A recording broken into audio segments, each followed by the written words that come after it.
Bom dia, Pai do Senhor.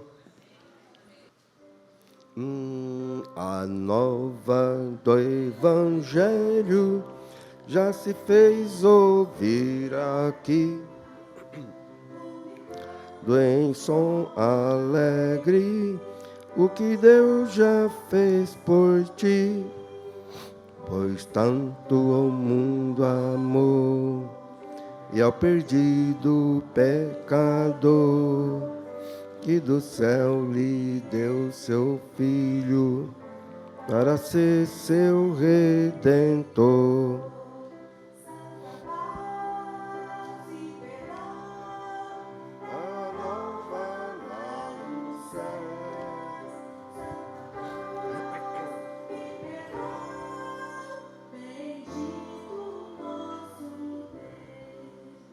A nova do Evangelho, segurança e paz, é o amor de Jesus Cristo, que o perdão de Deus nos traz. As novas se nos dão de haver um Salvador, poderoso e muito bondoso, que perdoa o pecador.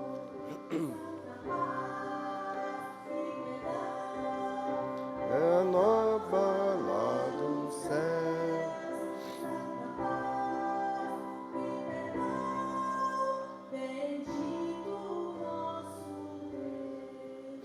A nova do Evangelho vem a todos avisar o perigo grande e grave para quem se descuidar. Desde já não vos detenhais no mal, não voltei atrás os olhos, pois vos pode ser fatal. Paz e perdão é a nova lá do céu. E perdão, bendito nosso Deus. Hoje a organista teve que segurar aí a voz, né? Vamos ler aqui Mateus capítulo 6. Quem tem a Bíblia aí? A oração do Pai Nosso. Quem sabe de cor? Quem foi bom católico? Pai nosso que estais no céu, santificado seja o vosso nome. Venha em nós o vosso reino, seja feita a sua vontade, assim na terra como nos céus. O pão nosso de cada dia nos dai hoje.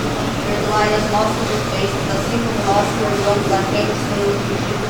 E não nos deixeis cair em tentação, mas livra-nos de todo mal. Amém. Certinho. Ela fez a oração do Pai Nosso, a versão mais curta, que é de Lucas. Tem a versão mais longa, que depois nós vamos ver, né? Mas é isso aí mesmo. Podemos sentar. Amém.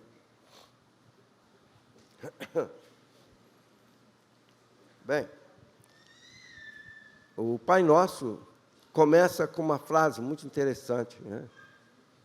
Pai Nosso, Padre Nostro, Pai Nosso, que todo mundo conhece na infância como Padre Nosso, em latim, Padre Nostro. Também italiano, porque o italiano é a língua mais próxima do latim.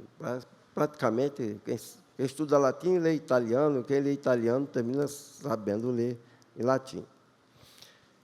Então, Jesus começa ensinando a oração. Veja que é uma oração, não é coletiva, mas é coletiva, né?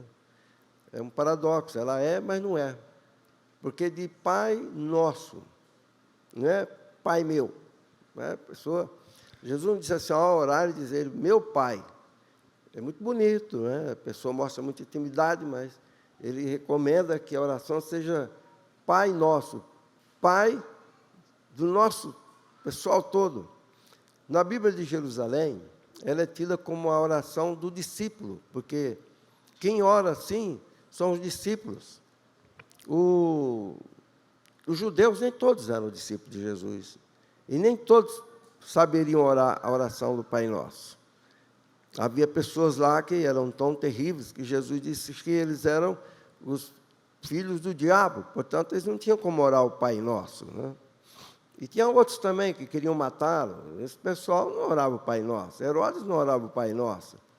Tem pessoas, né, quem está na igreja é discípulo de Jesus, ele ora e ora um por todos. No círculo de oração, ou no grupo de oração, é sempre Pai Nosso, que é Pai de todos nós. A Bíblia de Jerusalém traduziu muito bem o título e colocou a oração do discípulo. Porque o discípulo ora assim, mas quem não é discípulo não ora assim.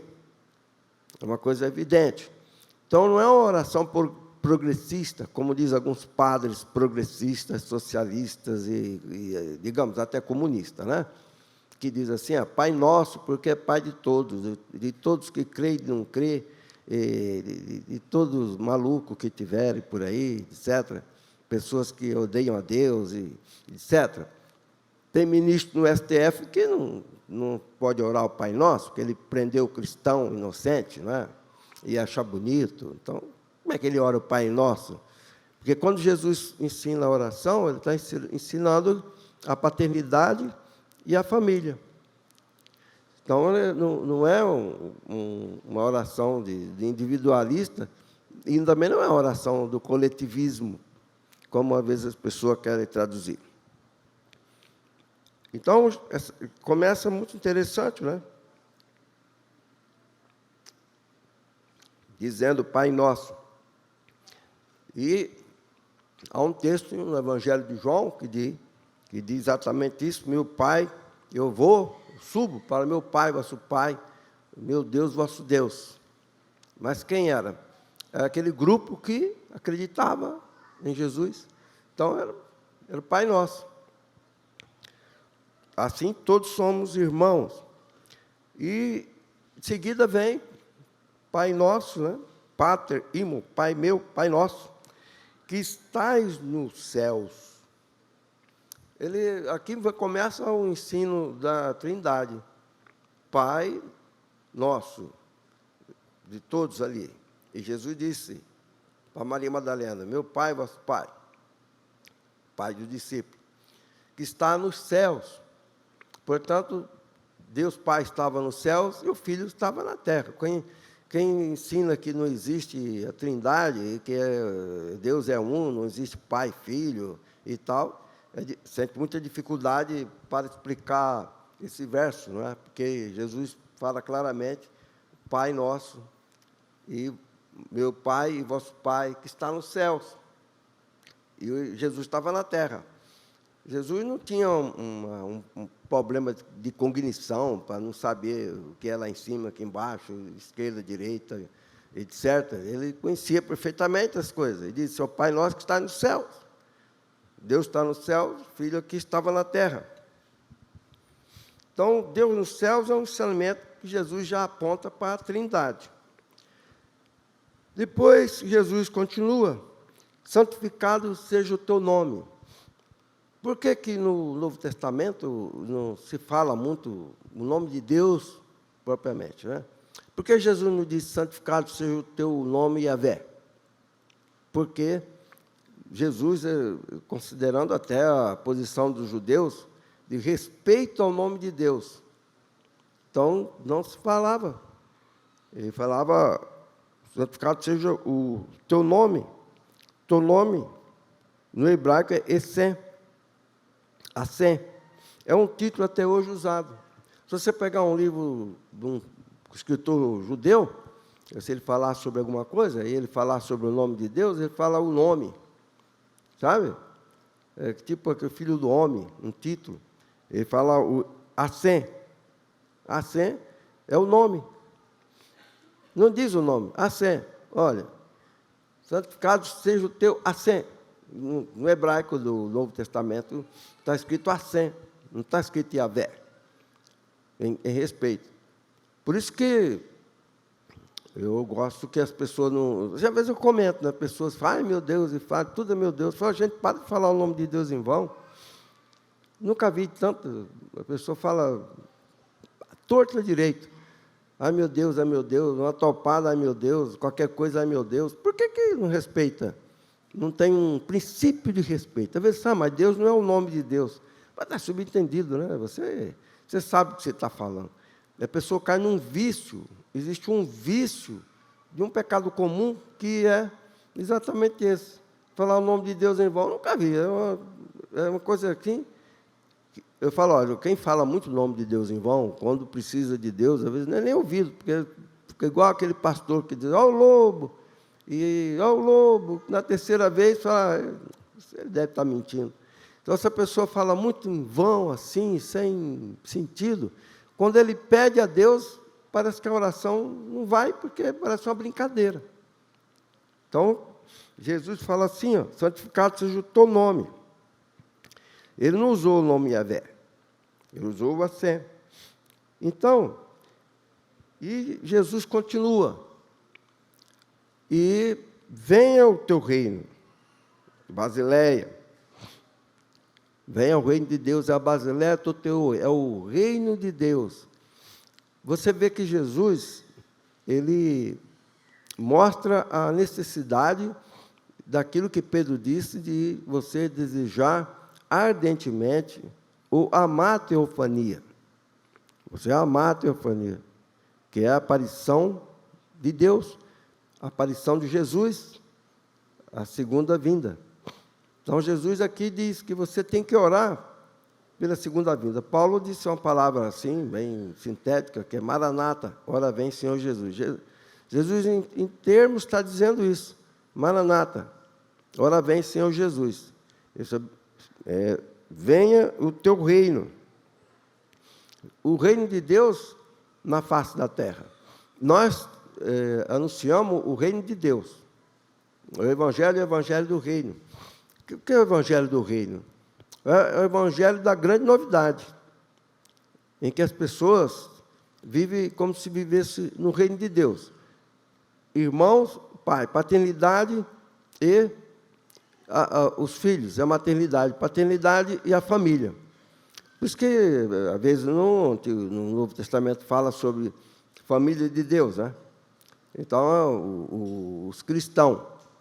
Então, perceba isso, essa importância da teofania, que é dita lá em 2 Pedro, no capítulo 3, no versículo 10, como é que os cristãos devem viver. Essa oração do Pai Nosso é um paradigma, evidentemente, hein? Um paradigma absolutamente completo, né? Ninguém poderia dar um paradigma da oração melhor do que Jesus. Aqui tem toda a natureza da oração. Como é que ela tem que ser? Qualquer oração. Quando você faz uma oração para uma coisa ou outra, implícito deve estar toda essa significância de Deus que está no céu, de santificado seja o teu nome, de venha o teu reino. Tudo isso tem que estar no meio da oração. Por isso que a oração que a cristandade, bem ou mal, que às vezes a pessoa só vê erro na Igreja Católica, né? Mas a Igreja Católica que conservou a Bíblia. Os protestantes pegaram o caminho andado lá na frente, evidente. Então, senão, ninguém sabe como seria a Bíblia hoje, né? Então, manteve essa oração. A pessoa aprende quando é criança, não é verdade? Aprende umas coisas que não precisa, que nem a Ave Maria que inventaram, mas o Pai Nosso é uma oração ensinada que todo cristão que ama a Deus, ou todo cristão que se considera cristão, tem que saber de cor, que nem a Cecília falou. Precisa ler. Às vezes a pessoa sabe de cor, mas vai ler. Por quê?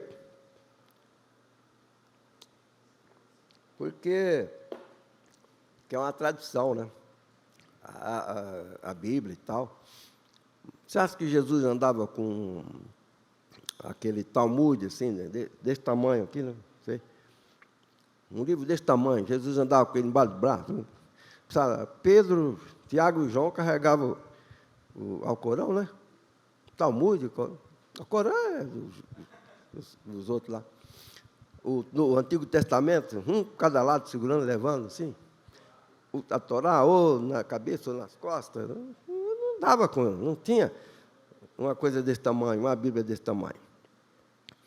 Já estava guardado. Então, são coisas que você tem que saber de cor. Porque se você sabe de cor, toda vez que você orar, seja lá como for, você tem essa base da oração. Essa é o pilar da oração, de todas as orações, né? Bem, então, venha o teu reino, sobre a parousia, o amor, a teofania, e faça-se tua vontade, assim, no céu e na terra. Aqui tem uma frase interessante, que faça-se tua vontade, assim na terra como no céu, que pode você fazer o inverso, assim na terra como no céu, assim na terra como no céu, assim no céu como na terra. Quer dizer, isso são coisas que, evidente que você vê assim, bom, não vai dar para fazer, né? A vontade de Deus na terra como é no céu é uma utopia. Mas por que Jesus falou assim? Se Jesus falasse assim, olha, faça a tua vontade na terra, mais ou menos como é no céu, prejudicava. Não é mesmo? Porque a pessoa, se não mais ou menos, era mais menos do que mais. O ser humano, não é mesmo? Então, ele pede na equivalência. Por quê? Porque leva você a buscar uma perfeição que nunca alcança e nunca para de buscar. A perfeição é assim. Você busca, você está avançando, mas você nunca encontra. E você tem que sempre correr atrás e nunca encontra. Quando você chega perto, ela se afasta. Porque você está sempre imperfeito, sempre buscando, e não pode deixar de buscar. Quem já acha que encontrou, retrocede. Tem que buscar sempre, e não olhar para trás. Porque, senão, você nunca buscará a perfeição. A pessoa busca a perfeição, as pessoas dizem até morrer, né? E dizem que até na eternidade o ser humano, ele se aperfeiçoa. Só Deus que é perfeito em sentido absoluto, Jesus, os anjos. Mas nem os anjos são tão perfeitos como Deus. Você já imaginou isso? Você acha que os anjos são perfeitos, né? Mas não é perfeito igual a Jesus. Jesus é tão perfeito quanto o Pai. Digamos também, Santíssima Trindade. Mas os anjos não são tão perfeitos quanto Deus. Não são tão perfeitos como Jesus. Só Jesus é perfeito no sentido absoluto. Logo, todos nós somos perfeitos e imperfeitos. Talvez daí que Lutero chegou àquela conclusão, né? Sempre santo e pecador. É um paradoxo, é uma angústia razoável do crente. Ele sempre tem essa angústia de ser imperfeito. Todo mundo tem. Eu duvido que aqui tem algum que diz assim, não, eu já estou resolvido isso. Não, você sempre tem. E quem chegou em alguma medida de estatura de varão perfeito, descobre que é imperfeito. E só descobre quem é imperfeito quem busca a perfeição. Os que não buscam, nunca descobrem, porque não dão valor a isso. Não se importam com a perfeição. Então, Jesus diz aqui, venha o teu reino e seja feita a tua vontade, a vontade de Deus. Às vezes você vê pessoas dizer assim, tem a vontade de Deus, né? E tem a perfeita vontade de Deus. Eu acho isso uma coisa também, além de um pouco engraçado, meio paradoxal, é e não é, tem duas versões. Qual é a perfeita vontade de Deus e a vontade de Deus que não é perfeita? Qual? Não dá para você distinguir isso. E também não dá para você dizer isso, que existe uma perfeita vontade de Deus e uma vontade não perfeita de Deus. Não tem como. Deus não tem vontade imperfeita, nem quase perfeita. É sempre perfeita. É para nós que as coisas são assim, parece que não é tão perfeita e poderia ser mais perfeita, etc., não é? Enfim, aqui, como no céu. Como no céu. O céu, você sabe que o céu, no grego é urano, daí vem urânio. E terra é gens. Bem, então veja. Seja feita a tua vontade assim na terra como no céu, é também alguma coisa que tem que ficar na mente da pessoa como um horizonte. Você já olhou o horizonte? Se você tiver um horizonte, se for... Quando eu viajava para Miguel Lopes, então o sol se punha ali. Quando ia à tarde era terrível, porque o sol parece que se punha naquele oeste. Então você olhava, estava longe, e você anda, e nunca chega naquele horizonte onde o sol está se pondo, aquele vermelhão distante, e você vai. Assim, né? Quando você está ou no mar, ou num lugar, uma planície, e você olha horizontes, você vai em direção do horizonte e nunca alcança, assim é a perfeição, assim na terra como no céu, assim é a vontade de Deus, assim é a perfeição. Jesus, ao ensinar a chamada oração do Pai Nosso, ele deixou bem claro que é uma oração, porque é uma oração que as pessoas têm, às vezes, como oração da criança, né? Aliás, é muito importante que nas escolas dominicais, nas igrejas protestantes, se ensinasse o Pai Nosso, para decorar mesmo. É uma das coisas principais para a criança. É mais importante a criança pequena decorar o Pai Nosso do que Davi matou Golias, ou Sansão matando Filisteu. Qual a importância que tem Sansão matar Filisteu? Compare com o Pai Nosso. É zero à esquerda. Eu não queria nem saber disso. Preferia realmente o que Jesus disse sobre a oração do Pai Nosso do que Sansão matando Filisteu. Às vezes eu falo assim, vai lá na Palestina ensinar isso para você ver. Vai, abre uma igreja e põe lá. Hoje, pregação de hoje, Sansão matando Filisteu. Vai lá ver o que acontece. Lá no meio dos filisteus. Né? São coisas culturais que têm que ser deixadas de lado.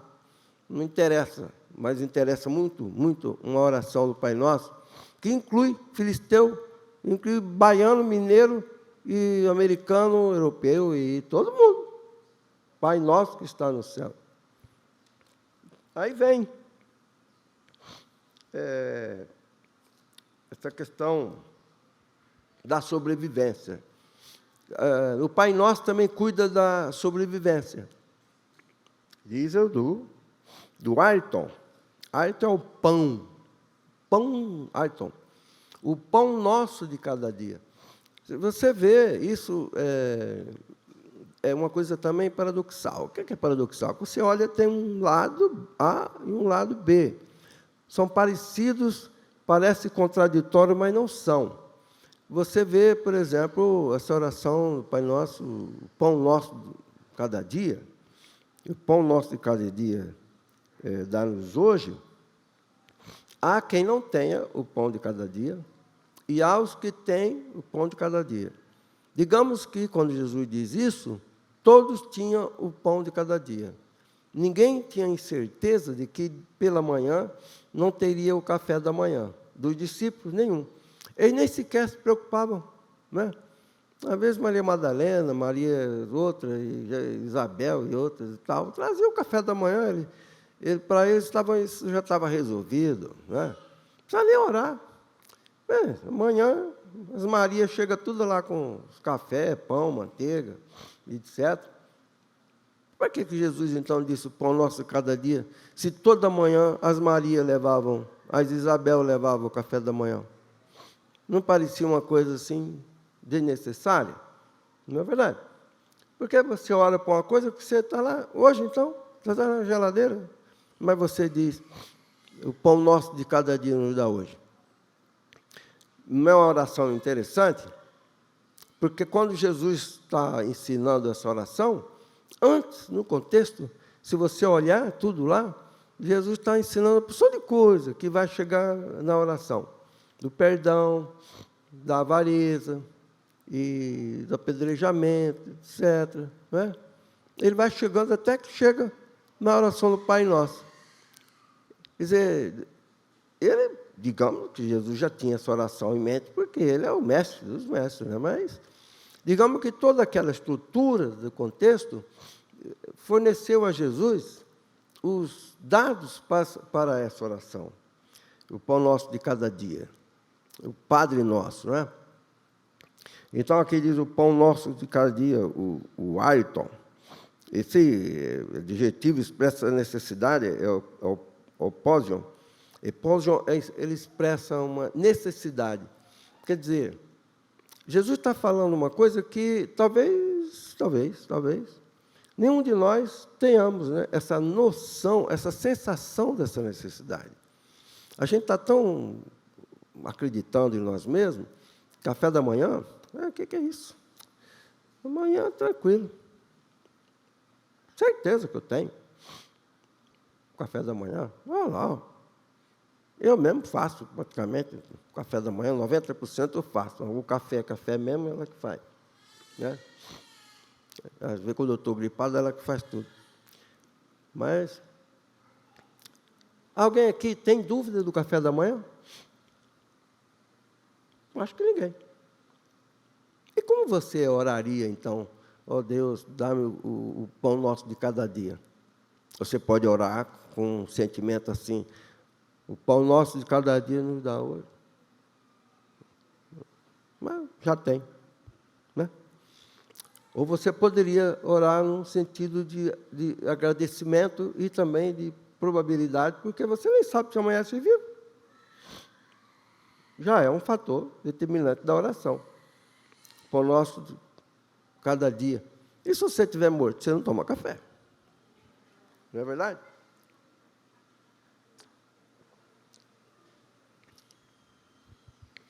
Porque esse do dia é muito importante você pensar no dia. No dia, só no dia. Agora, não quer dizer que você amanhece o dia. Tem gente que põe nas redes sociais, ó Senhor, muito obrigado por este dia que eu estou vivo. Eu não faço essa oração, não. Não faço mesmo. Levantar e dizer, Senhor, obrigado porque eu estou vivo? Não. Eu simplesmente faço oração de agradecendo do dia para enfrentar o dia, acabou. Mas como? Não é? Você pode levantar e estar vivo e dizer, graças te dou, Deus, porque vou trabalhar hoje, vou procurar fazer a tua obra. Mas, Senhor, muito obrigado, porque eu estou vivo. Ai, que medo de morrer. Por quê? Por acaso isso vai te dar segurança da vida? Vai nada. Né? Ou então, se você não disser, mas se eu não disser, ó Deus, eu te dou graça, porque hoje eu acordei vivo.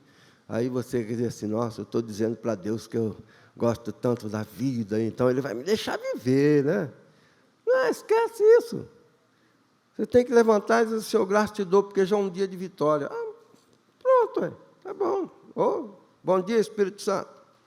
Tem um irmão que, o Pio, todo dia ele põe no zap.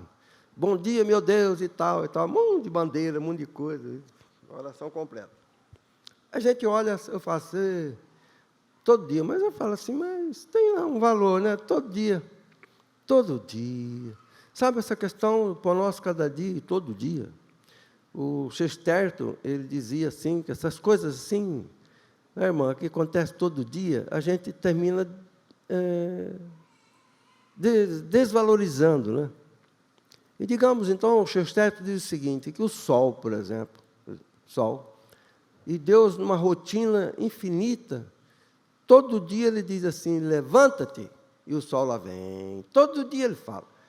Há religiões primitivas que diz que se não rezar ali no monte, o sol não nasce. Astecas. Então, eles vão lá nos montes, nos vales, oram, rezam e tal. Eles têm certeza que a reza dele vai fazer o sol nascer. Não é interessante? Pão nosso de cada dia nos dá hoje. Chesterton diz que Deus há uma rotina também. A rotina tem uma coisa de valor extraordinário. Porque Deus, ele, todo dia fala para o sol, levanta-te. Ele levanta sorrindo, brilhando, todo bonitão, solta fogo. Até 3 explosões incríveis. 3 milhões de bombas atômicas explodindo no sol. Eu estava falando para um dentista, né, que eu estava fazendo um tratamento ali.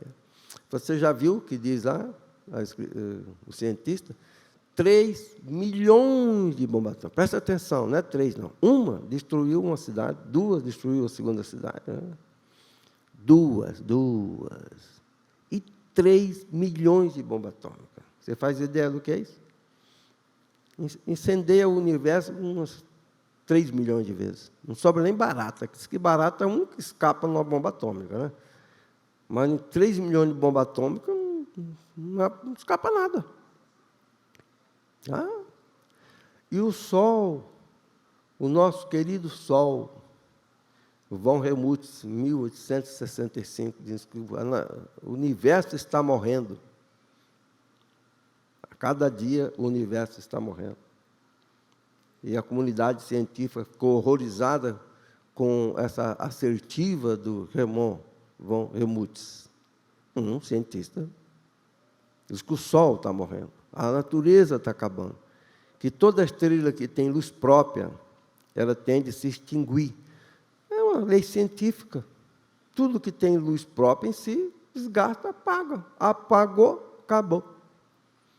Aí a lua não dará a sua claridade. E se confirmará as palavras de Jesus. A lua não dará a sua claridade, porque o sol se escureceu, aí verão no céu o sinal do Filho do Homem. Quando isso acontecer, vocês podem ter certeza que é o fim mesmo. Acabou. Não tem besta, não tem nada, aquelas figuras horrorosas. Esquece disso aí. O Apocalipse de Jesus é o único perfeito. Os outros têm figuras e tal. Mas nem me preocupo com besta, né, com esse negócio. Não dou muita bola para isso, não. Anticristo tem um monte por aí. Tem até no STF, está cheio de anticristo. Aliás, João dizia, muitos anticristos têm surgido entre vós. O que vocês acham que são esses? São diz que são cristão, prende cristão inocente. São anticristos. O Mises, um filósofo economista, disse que o espírito do anticristo, que estava em Hitler e Mussolini, estão nesses ditadores de hoje e de sempre. Economista. Estão aí.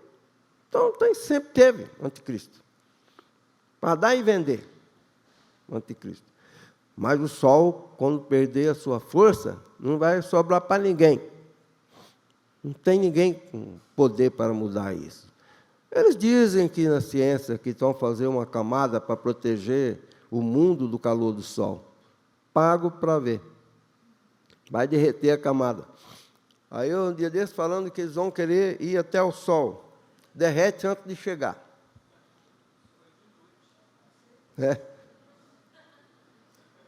Então, você vê essa questão de todo dia. Todo dia, todo dia. Então, Deus é o Deus também da rotina. Para Deus não existe rotina. Assim como para nós, de fato, você levantar todo dia é rotina. Você levanta, você pode fazer coisas tão diferentes todo dia. Não é? Você dá uma volta na cidade, as pessoas perderam muito contato humano, porque a condução, carros, veículos, tiraram a humanidade das pessoas. A pessoa entra no carro, senta no escritório, volta, senta no carro, senta, e aí tem também que senta, fica a televisão. Você passa o tempo todo sentado, com dores assim, não é? Você não tem o contato humano. Por isso que estão até introduzindo no meio evangélico a igreja avatar, não é? Que é a substituição da transcendência do humano. É uma religião mesmo, isso a pesquisa já identificou, que é uma religião da transcendência popular. Muita gente não quer mais saber de igreja, eles transcendem nessas coisas. Eles se aliviam como se aliviaram com a LSD, com a maconha, com outras drogas, né? Então, um tipo de droga, essa coisa, a pessoa sente um alívio, ele sente de estresse, distrai o próprio estresse, mas sente um alívio da estresse, um descanso, fumando um baseado, tomando na veia, mas hoje pode ser através da entrada no mundo virtual. Muitas crianças já estão lá, os pais nem sabem, os pais acham bonito, porque ela não me perturba, pode viver aí como quiser. Né? Às vezes, como quem diz, o diabo que os carrega, né? Porque fica lá no avatar, não me perturbando, está bom demais. Então, crianças que estão nisso. Mais do que os adultos, porque elas têm mais oportunidade do que os adultos. Tem quarto fechado, pai vai trabalhar, mãe, tal. Eles ficam lá, sozinhos, viajando no meio dos avatares. E o avatar é uma religião, sim, senhor. É a religião popular dos nossos dias. Então, todo dia é dia de novidade. De você ter contatos humanos. Essa semana eu encontrei uma moça que chama Beta Luzia, uma senhora. Ô, moça, às vezes eu saio assim, mas Deus só manda buscar a mim para pedir. Eu sei, ele não pode me ver. Está passando um monte de pessoas, mas Deus fala, está vendo ele aí, pode pedir. Deus sabe que eu dou, e manda a pessoa pedir para mim, porque os outros, às vezes, tem que fazer, não. Mas eu atendo. Então, aí eu falei um dia desse, eu e Deus, nesse assunto aí, ele manda falar comigo, porque sabe que eu atendo. Você acha que Deus vai mandar falar com uma pessoa que sai para lá, vagabundo? Não, ele manda para mim. É coisa à toa. Um pouco mais de um bom dia. Falei, Beta Lúcia, o que é que você está fazendo? Eu estou aqui, meu filho. Quem é? Você é Moisés. Sem chinelo? Falei, mas e você faz o quê? Eu vendo saquinho, coisinha no sinaleiro, mas acabou, não sei o quê. Eu quero almoçar. Muito bom. Isso é muito importante, Beta Lúcia. E você falar essa pessoa pelo nome, você dá dignidade para ela. Você precisa de comer, Beta Lúcia? Que nome bonito, Beta Lúcia. Olha que coisa, né? Cada nome bonito que eu acho pela rua aí. E a pessoa se sente honrada, porque não é tratada como gente.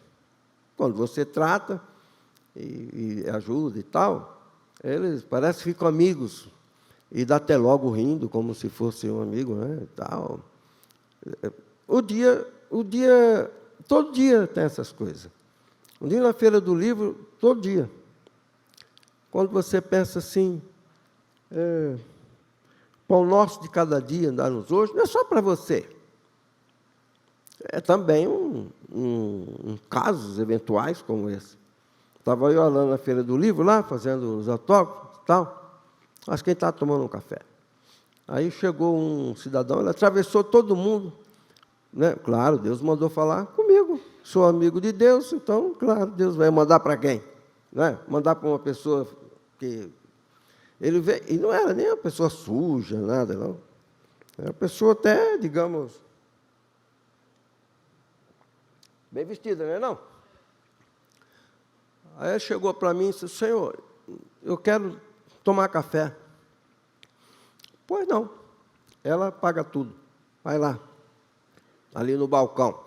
Pede tudo o que ele quiser. Você não precisa ter medo quando você vai dar um café para uma pessoa pobre. Sabe por quê?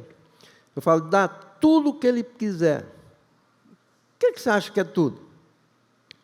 Você acha que ele vai fazer uma compra por mês? Não, gente.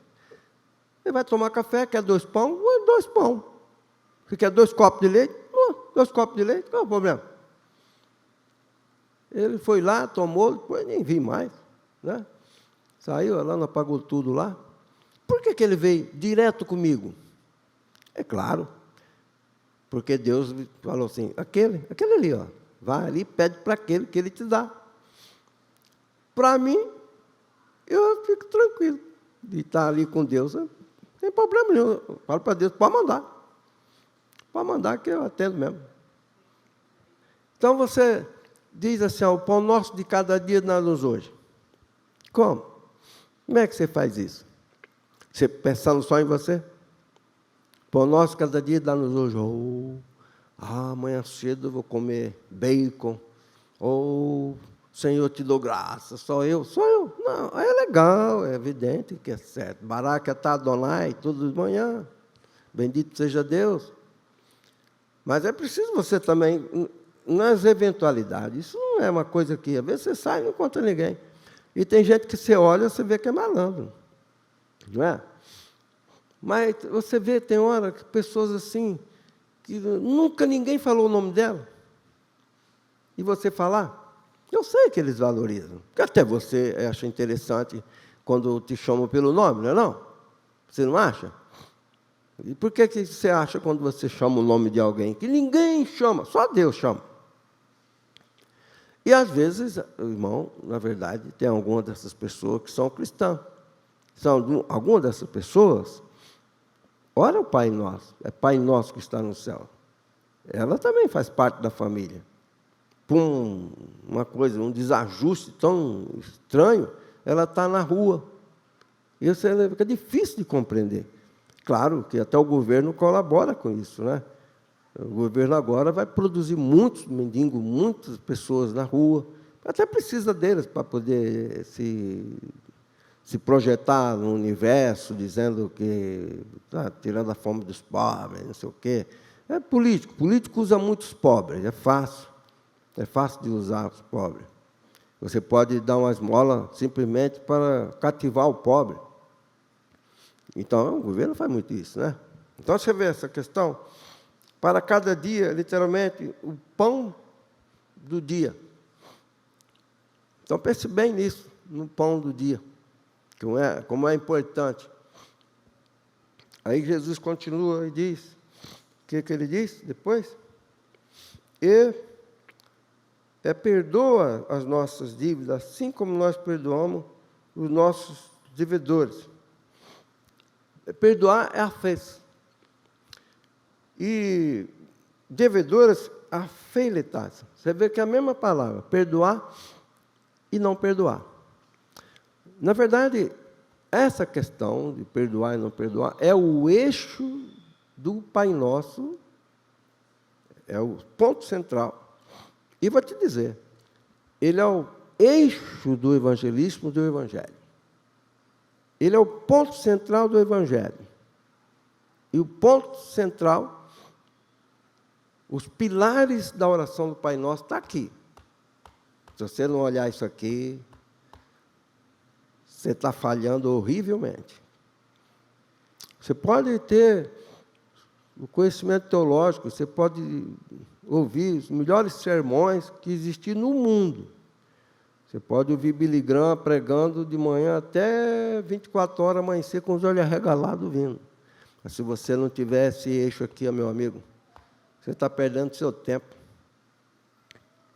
Jesus disse, ele disse, isso aqui é a pessoa orando, e perdoa, e a fez em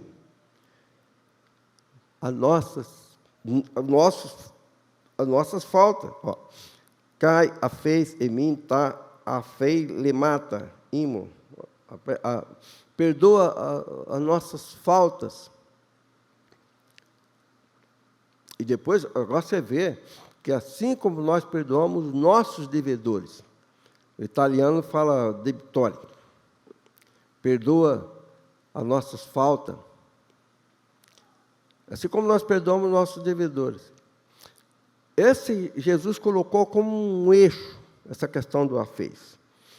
É perdoar a fez e o antônimo do afez, o contra do afez, o antônimo, a palavra contrária. Você perdoa, mas Deus diz o seguinte, que você que perdoa, você tem que perdoar ali. Eu acho que um dos pecados mais comuns no meio do crente é essa falta de perdão. Porque o crente tem uma ilusão. Então, quando ele é predestinado, então, é um horror, né? Porque se ele é predestinado, não precisa nem perdoar ninguém. O diabo que carrega aquilo que é dele e aí, tchau. Eu estou numa boa, né? O Calvino disse que o sinal de riqueza é sinal de que você é eleito, né? Você é rico? Sinal de que você, né? Com Deus você está bem, você é até rico. Agora, está vendo aquele miserável que dizia lá os fariseus? Plebe maldita, quer dizer, eleito para o inferno, né? Plebe maldita, tempo de Jesus. Né? Eles achavam que os pobres era plebe maldita. E os ricos, não, os ricos são eleitos. Os ricos são outra coisa. Então, como é que uma pessoa que acha que ele foi eleita por Deus? E lógico, né? Você não encontra uma pessoa pedindo esmola dizendo que é eleito de Deus, encontra? Você não encontra. Um morador de rua dizendo assim, eu sou eleito de Deus? Ele tem até vergonha de dizer isso, né? Mas uma pessoa bem de vida, né? Dinheiro bastante e tal, eu sou eleito de Deus, Deus me escolheu antes da fundação do mundo, eu já estava lá, todo Dino, né? Sabe aquele ministro chamadinho? Todo assim afoito, fofão, né? Todo tal. Eleito. Ele não tem quem perdoar. Por quê? E também não perdoa. Ele não perdoa. Jesus disse bem claro. Irmão, sem esse eixo, sua religião é um arranjo teológico para confortar a sua mente, para você ficar tranquilo. Entendeu? É um passapano, né? Sabe aquele negócio de passar pano? É isso. Que Jesus disse, olha, e perdoa nossas ofensas. Os devedores são aqueles que nos ofendem. Você não tem nenhum devedor? Você deve ter. Alguém que te deve. Né? Os devedores. Se você não tem nenhum devedor, você é um sortudo. O que pode acontecer de você não valorizar os teus ofensores? Isso é o que eu procuro cultivar. Não tem lugar mais fácil de você achar devedores que você trabalhar numa multinacional, numa grande empresa. Não é, dona H? Você deve ter muita gente para se perdoar, não? Pois é. Porque muita gente procura seu mal. Você deixa para lá, né? Tem que deixar para lá. Se você não perdoar os seus devedores, você está em mau caminho. Um caminho estranho. Diz um poeta que tem uma montanha, Shasta, lá na Califórnia, em que tem a oração da montanha. Oração bonita, mas paganizada. Depois disseram que é para Maria. E fala assim, ó, que eu sou a montanha branca que traz luz interior. Eu sou a montanha branca que te edifica, te constrói. E quem não se adequa àquela situação da montanha branca, é como caminhar isolado pelos vales, abandonado, rústico, um caminhar rústico. É uma figura do paganismo, mas olha, traz ela para o lado de cá para você ver. Se você não tiver o perdão, você é uma caminhada rústica no vale. Pessoas que não conseguem perdoar nunca têm saúde. Para não dizer que eu seja pessoa que tem saúde porque eu perdoo, não. Talvez porque também não exagere também, né? Mas também não tem esse negócio de não perdoar. De não perdoar. Quando veio pedir perdão para mim, uns rebeldezinhos, eu vinha lá e falava, vai lá. Aqui tem perdão para todo mundo. Não acaba nem de falar, perdoado, tal, tudo bem. Eu estou bem, graças a Deus. Roubaram a igreja inteira. Não tem problema não. Onde estão as igrejas de 2000 anos para trás? Onde está um herdeiro de João Wesley? Você sabe? Você não sabe. Nem onde anda, se tem. Pode ser que tenha algum Wesley lá na Inglaterra. Né? Mas tem pessoas que falam, aquele lá eu não perdoo. Perdoo tudo, mas aquele lá não. Aí teu coração está marcado. Você está fora do contexto do reino, viu? Se você não perdoou, você está fora do reino. Você não está no reino de Deus. Jesus deixa isso bem claro na hora que ele faz a conclusão do Pai Nosso. Na hora que ele conclui o Pai Nosso, azeda o negócio. Muita gente saiu com o narizinho torcido lá. Por que ele fala aí uma coisa dessa, né? Mas ele fala isso porque não é ele, não está no meu lugar, né? Tem gente que pensa assim, né?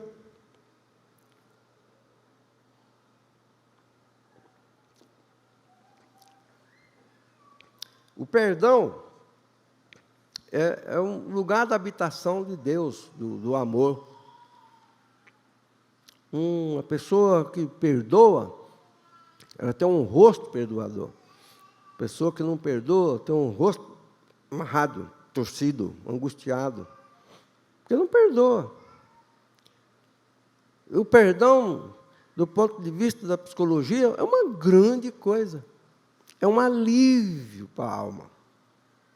A falta de perdão é uma escuridão. Entendeu? Obscuridade, uma caverna. A pessoa fica lá, sentado lá, sofrendo, porque não consegue perdoar. Tem gente que às vezes vem me pedir perdão, eu não lembrava mais nada. A pessoa vem pedir perdão, mas você tem que me dizer o que é, porque eu não sei mais o que é. O que é? Levanta a ofensa aí. Às vezes a pessoa levanta a ofensa e fala, não, eu não sei nem se isso é ofensa, rapaz. Esquece, né? Não é, será que isso é ofensa mesmo? Tem gente que foi mais audaz, né? Mas tem pessoas que você responde na hora. Eu tenho um amigo rico, milionário aqui da cidade. Tem costume de falar palavrão. Eu já falei para ele que eu não gosto. Falei para o outro sócio, né? O outro sócio, ele descendente judeu. Eu falei, não, olha, eu não falo palavrão, por questão de cultura, educação. Porque esse teu amigo, né, rapaz? Aí veio falar palavrão. Eu respondi na hora. Falei, vai mandar embora, que eu sou o contador dele, né? Eu estou despedido, mas não estou nem aí. Não é assim. Respondi duramente. Aí eles falaram, você vai perder um amigo de 40 anos? Eu falei, não, imagina. Eu só disse a verdade. Né? No outro dia, olá, tudo bom, doutor? Bom dia, tudo bem? Acabou. Não tem mais nada, não. Teu pai está bom? Está bom? É assim. É assim que funciona a vida. E não... entendeu? A vida toda. Não, que isso. Continua como esse meu amigo rico, enjoado. Né? Enjoado, católico, bem católico mesmo. Mas eu ganhei um livro de presente do pai dele. Confissões de Santo Agostinho. Foi para Portugal, falou, me traz um livro de Santo Agostinho. Veio com a dedicatória. O cristão não nasce pronto, se faz. Ele escreveu. Verdade. Então, você tem que conviver na sociedade assim. Olha só o que Jesus disse. Esse é o eixo. Esse que não nos perdoa. Você já viu alguém dizer, eu não perdoo? Pois esse que não perdoa também não consegue ser perdoado. Vida sem perdão é como disse Roberto Stevenson em seu livro, No Vale, a vida ao longo da sombra do monte. A vida à sombra avança de modo rústico no Monte Shasta, tido como divina inspiração de todo bem, na Califórnia. E olha só, Jesus diz, né?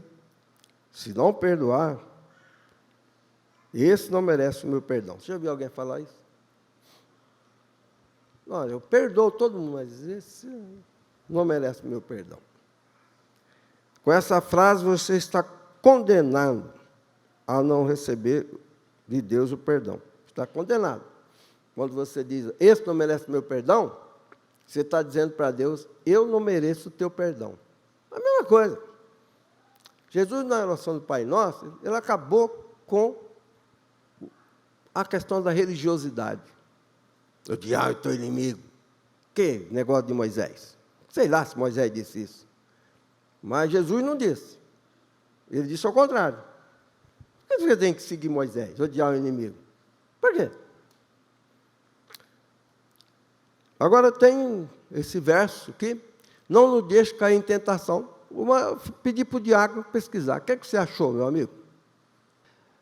A versão em inglês aqui, que é traduzida quase que diretamente do grego, ela diz assim, "And lead us not in temptation." Lead é liderar, guiar, né? Guia-nos não na tentação. Essa preposição íntio, in é dentro, mas íntio, ele dá uma impressão assim de movimento, quer dizer, não ir para dentro da tentação. Se o bispo me permite aqui entrar um pouquinho aqui no mal, que ele fala, livra-nos do mal também, não bem no... Mas eu diria assim, que a tentação não seria a priori o mal em si, ela tem aquela que é o mal em si, mas a tentação ela pode ser alguma coisa boa e que se torna no mal, porque senão ela não atrairia para ser tentação. Ninguém sai de casa e fala assim, vou ali porque lá eu vou ficar doente, ou vou lá no meio dos bandidos para eles me assaltar. Esse é o mal que vem, livra-nos do mal. Mas se guia-nos para fora da tentação, guia-nos para aquilo que nos atrai, a tentação seria aquilo que nos atrai e que se torna um mal. Por exemplo, esse afã que a gente tem de ganhar a vida, de ganhar até o pão de cada dia ou enriquecer, já ser tentado a fazer negócios escusos, ou ser desonesto, ou mentir para se livrar de situação. Ou, nesse mundo que a gente tem atribulado e todo mundo está esgotado, se vê tentado a, por exemplo, não vir à igreja, não vir cultuar a Deus, né? Simplesmente deixar Deus de lado, tentado pelo conforto e pelo descanso, né? Então, o que ele diz aqui é assim, que Jesus falou, lidera-nos, guia-nos, mas não em direção à tentação, né? De modo que nós não entremos naquela atmosfera que pode envolver a gente, e esse negócio que pode ser um mal em si, ou que é até uma coisa plausível que se torna um mal, livra-nos, né? Nos ajuda a passar de largo disso. Seria not into, não para dentro da tentação. É isso aí. Agora tem mais alguma coisa, né? É isso aí, mas eu consultei uma Bíblia católica. Bíblia católica. Então, o que ela diz? Em italiano, diz a expressão io non si indure, não conduza. Mas eles pesquisaram, os grandes teólogos católicos, e chegaram à conclusão que essa expressão é uma expressão semítica, que significa não permita que entramos ou caímos na tentação. É o que ele explicou das fontes inglesas e tal.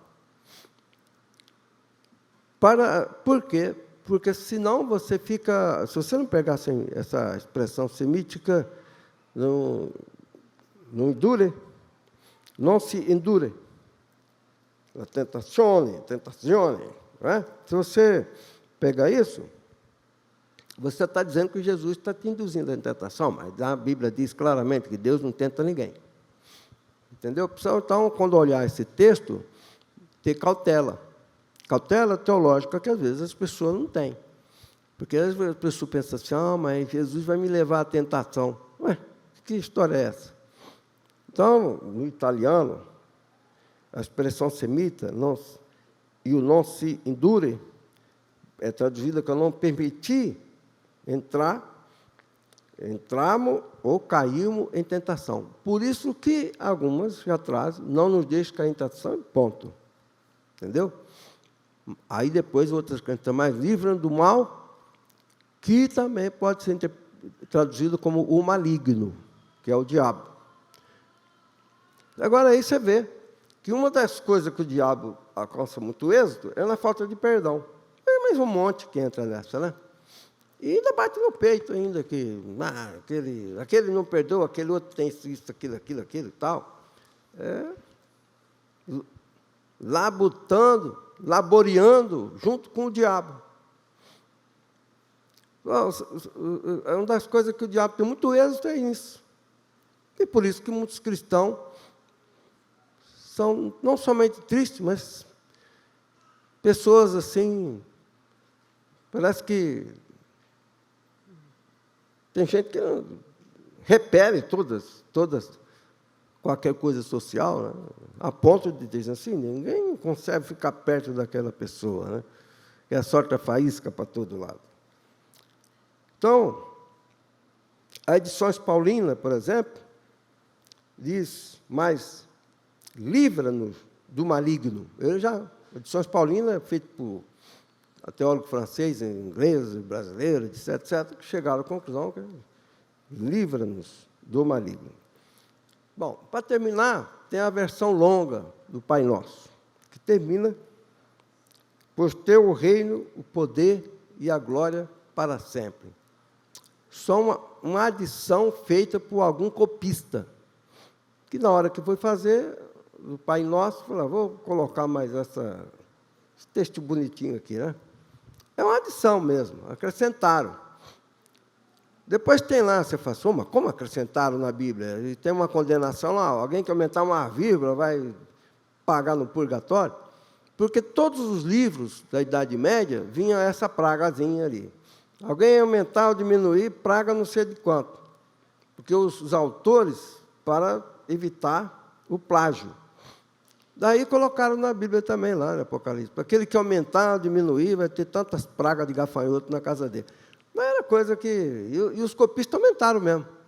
Um aumentozinho bonitinho, você não acha? Não tem nada demais. Para mim, isso não enriquece. O copista está certo.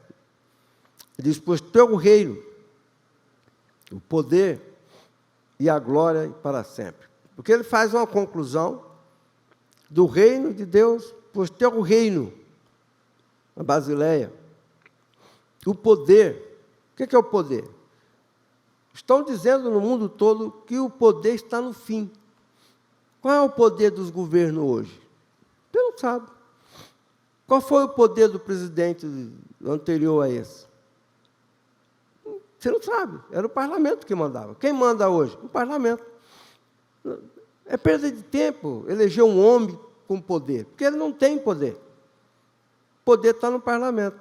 Não faz nada, nem esse, nem o anterior, nem o próximo. Se tiver um parlamento bem arranjado, nem o rei Charles manda, quem manda é o parlamento. É o parlamento que manda. Enquanto houver poder no parlamento. Quando acabar todo o poder, que o poder, como ele diz, é fácil de você conseguir, é difícil de você trabalhar com ele, e é fácil você perder esse poder. Moisés, um rapaz que escreveu um livro, chama Moisés. Moisés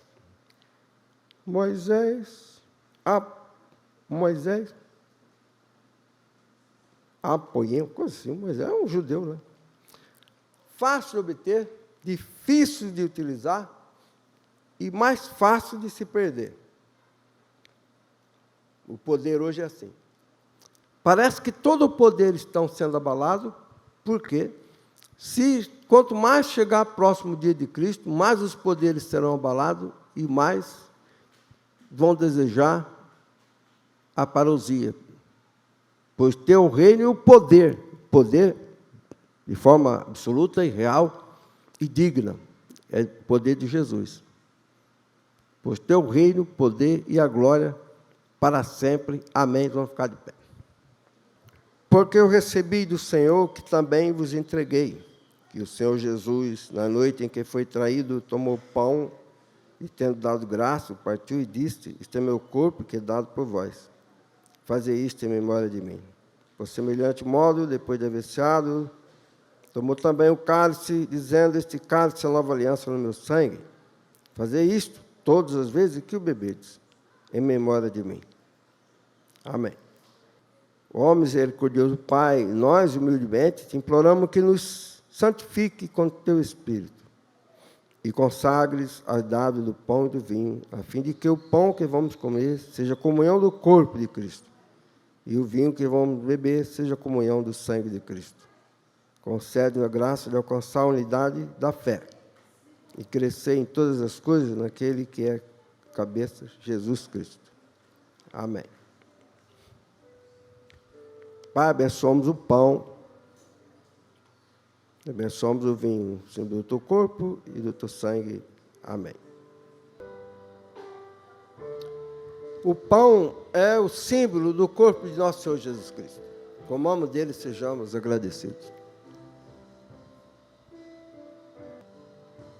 E o vinho é o símbolo do sangue de Jesus derramado na cruz do Calvário para a remissão dos nossos pecados. Bebamos, sejamos agradecidos.